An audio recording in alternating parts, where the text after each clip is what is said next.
রনিতের হৃৎপিণ্ড বা কলিজা বুক থেকে উপড়ে ফেলে, আর রনিত তখনই রক্তভূমি করে মরে যায়।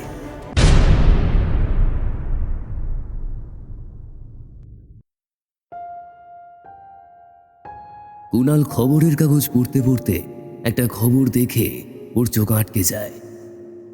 রনিত, বিমল, এই খবরটা দেখেছিস? এই সপ্তাহে 3বার বেরোলো। কি খবর রে? মুড়াকাটার দিঘির পাড়ে 2 জনের লাশ পাওয়া গেছে। ওখানে শুনেছি ভূত আছে, রাত ওই দিঘির কাছে গেলেই মরছে সবাই। বেশ ইন্টারেস্টিং মনে হচ্ছে। ইউটিউবে এর ওপরে ভিডিও হলে প্রচুর ভিউ আসবে। আমাদের ইউটিউবের সাবস্ক্রাইবার তো অনেক বেড়ে যাবে। একবার যাওয়া যাক তাহলে। ওই দিঘির ওখানে নাকি টুরিস্ট স্পট আছে, তা হোটেল তো নিশ্চয়ই পাবো বল।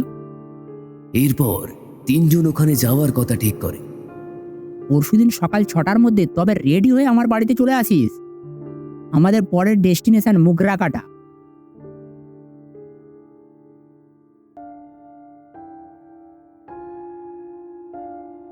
একদিন পরে সকাল সকাল রনিত আর জীবন কুণালের বাড়িতে উপস্থিত হয়। 3 জন বন্ধু ট্রেনে করে বিকেলের মধ্যেই মুগরাকাটাতে পৌঁছে সেই দিঘির কাছাকাছি একটা হোটেল বুক করে। হোটেলের ব্যালকনি থেকে সেই দিঘি দেখা যাচ্ছে। 3 জন ব্যালকনিতে বসে চা খেতে খেতে দিঘির দিকে তাকিয়ে থাকে। কিরে রনিত আর জীবন, আজকে রাতের জন্য তৈরি তো? দেখি ওখানে রাতে কি হয়, দেখি ওখানে কেমন ভূত আছে। এই সময় একটি বয়স্ক লোক কফি দিচ্ছিল। তিনি হঠাৎ চিৎকার করে বলে ওঠেন, না না, একেবারেই ওদিকে যাবেন না। ওটা খুবই ভয়ঙ্কর জায়গা। রাতে ওখানে আত্মারা আসে। কিছু বলতে গিয়েও যেন মানুষটি ওই দিঘির দিকে একবার তাকিয়ে ভয়ে সিঁধিয়ে যান।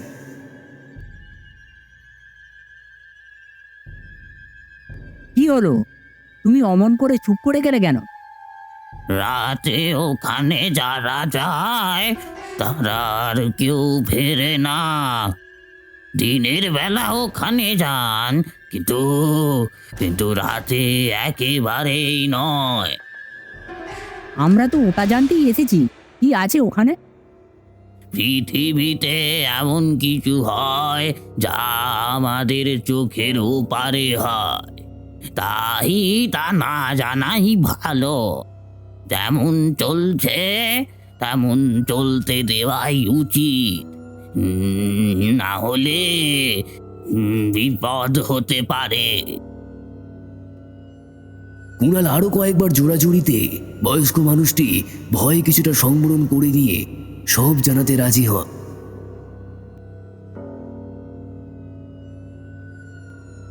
যে ভুলেও ওই দিঘির কাছে যায় সেই অতৃপ্ত আত্মাদের হাতে মারা যায়।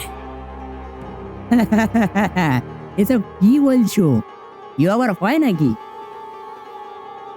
ওই যে বললাম, আপনি শহরের মানুষ, এইসব গাঁজাখুরি গল্প ভাববেন, কিন্তু এটাই সত্যি। যে বা যারা রাতে ওখানে গেছে তারা তারা আর ফেরেনি।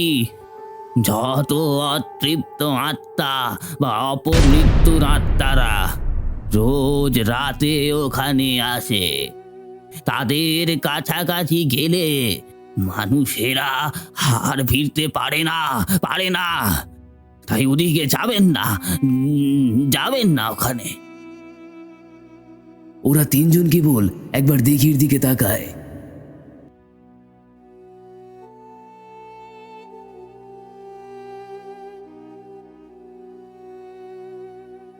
রাতের খাওয়া শেষ করে ওরা 3 জন বেরিয়ে পড়ে মুগরাকাটার সেই দিঘির দিকে। আমি এগোচ্ছি, তোরা আমার পিছনে পিছনে আয় তো। চারিপাশে ঘোলাটে অন্ধকার, শোনা যাচ্ছে অদৃশ্য কেউ বা কারোর হাসি আর ফিসফিস। তারা যেন বুঝতে পেরেছে জীবিত কেউ বা কারা এই জগতে পা দিয়েছে, তবে এই জগতে যে জীবিতদের জন্য নয়। মৃত্যুর পর অশরীরীদের জগৎ এটা, একটা বিকট পচা গন্ধ চারিদিকে ছেয়ে আছে।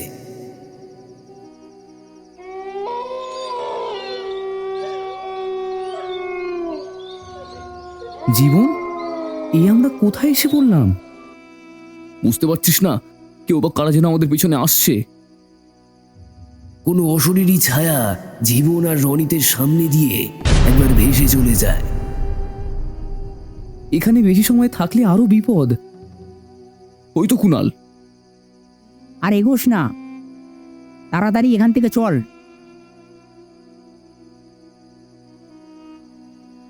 কিন্তু তত সময় অনেক দেরি হয়ে গেছে।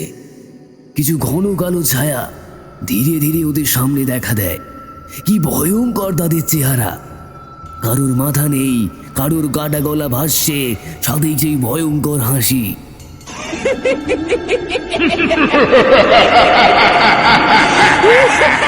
সত্যি এক অন্য জগৎ, এক্ষুনি এখান থেকে পালাতে হবে। অশরীর জগৎ যে হয় তা আজ বিশ্বাস হলো। কুনাল, রনিত, একবার ওদিকে দেখ। কুণাল আর রনির জীবনের দেখানো দিকে অনুসরণ করতেই দেখে একটি অর্ধেক কাটা শরীর কালো অন্ধকারে হাঁটছে, যার শরীরের ওপরের অংশটা নেই। ওদের শরীর শিউরে ওঠে। স্বপ্নেও যেন এমন দৃশ্য ওরা দেখেনি কোনোদিন।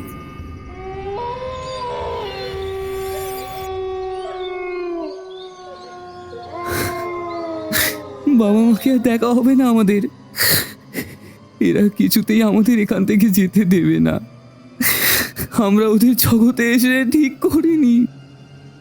এই এই জগতে এই জগতে জীবিত মানুষদের আসতে নেই।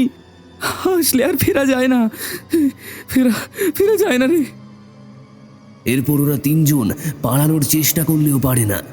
ভয়ঙ্কর চেহারারা ওদের ঘিরে ফেলে একে একে। কালো ছায়াগুলি একে একে ওদের দিকে এগিয়ে আসতে থাকে। লম্বা হাত এগিয়ে আসে কুণালের দিকে। শরীর থেকে গলা উপড়ে নেয় সে। গলাহীন দেহটা ধপ করে মাটিতে পড়ে যায়।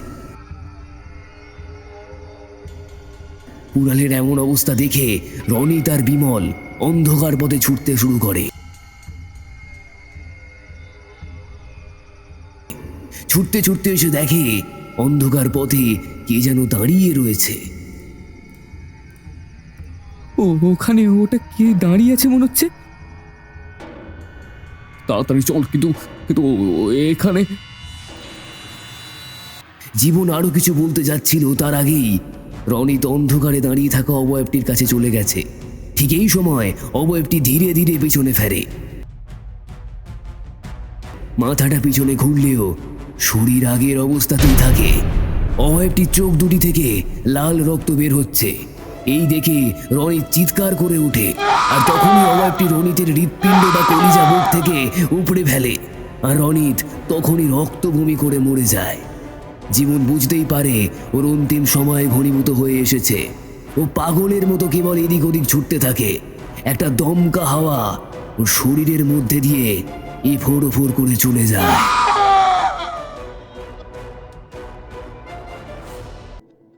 পরদিন সকালে মোগরাকাটার দিঘির পাড়ে ওদের তিনজনের ছিন্ন ভিন্ন শরীর পাওয়া যায়।